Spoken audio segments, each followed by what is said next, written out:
Direction l'Italie à présent. Avec la crise du système bancaire, de nombreuses entreprises rencontrent aujourd'hui des difficultés pour obtenir des financements. Alors quelle solution?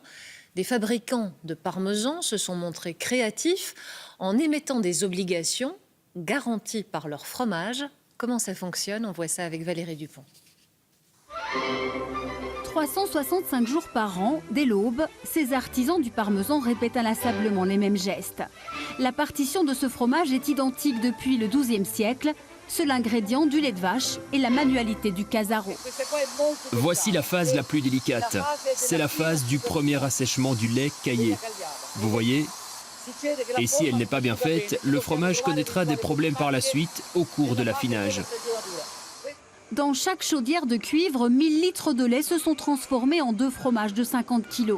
Ils seront plongés pendant 20 jours dans l'eau salée. Mais pour obtenir le parmesan, il manque encore le dernier ingrédient le plus coûteux, le temps. Pour le manger, il faut encore attendre avant de le râper et de le parsemer sur les pâtes. Il faut en moyenne attendre 2 ans, de 22 à 24 mois. Chaque jour, cette coopérative fabrique une centaine de meules de parmesan. Mais ces fromages ne seront vendus qu'après une longue période d'affinage. 33 000 meules de parmesan reposent sur ces étagères, la production d'une année.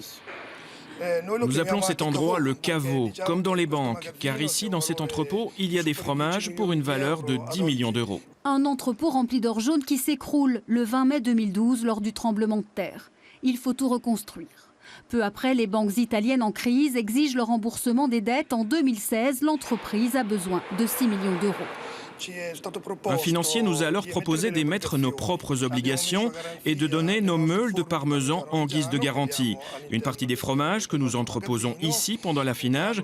Donc même si nous ne réussissons pas à rembourser les détenteurs d'obligations, ils pourront prendre la valeur équivalente de leurs investissements en fromage et les vendre. Cet investisseur qui habite dans la région vient régulièrement voir si l'entreprise fonctionne bien. Il a acheté ses obligations de parmesan qui lui assurent un rendement de 5% d'intérêt annuel pour un risque inférieur à de nombreux produits bancaires.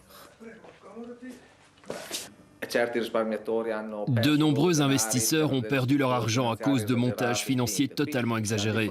Ici, on est face à une réalité productive déjà bien implantée sur le territoire et qui met sa production en guise de garantie pour protéger les investisseurs. La hausse ou la baisse du prix du parmesan n'incite pas sur le titre. Les détenteurs d'obligations touchent leurs intérêts 2 fois par an. Après 6 ans, ils auront récupéré leur capital. Originalité, aucune banque n'intervient dans l'opération. Du 5%. Si vous cherchez un produit sans risque sur le marché financier avec un tel intérêt, c'est difficile à trouver.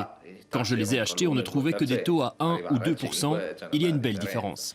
Des obligations qui sentent le parmesan, c'est ce qu'on appelle de la finance créative. De plus en plus de producteurs en Italie, du vin au jambon cru, sont intéressés par ce genre d'opérations financières.